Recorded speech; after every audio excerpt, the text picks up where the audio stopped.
Ito na. Kami ay Ayun na. uuwi na. Tulad kanina, yun ang nakarang naming vlog. Ilang minuto lang nakalipas. Sunstorm pa rin hanggang ngayon. Pagkalipas ng mga ilang minuto, ganun pa rin ang panahon. Sunstorm. Wow, grabe. Narinig Ang niyo, lakas.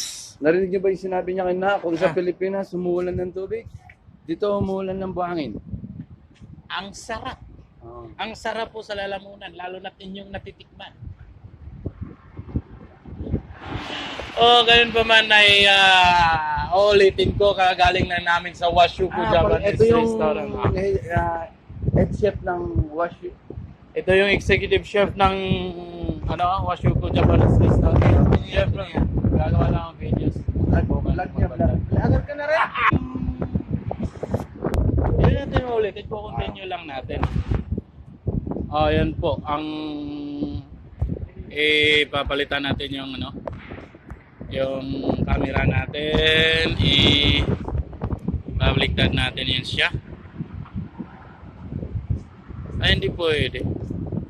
Kung inyo po nakikita, yun pong Promenade Mall dito sa may Tunis Street, Hawali. Pagpunta nyo dito, kunting tawid lang po at kunting ingat sa pagtawid at makikita nyo na yung Washuku Japanese Restaurant. Inuulit ko, napakasarap po ng pagkain. Sana po yun yung matikman.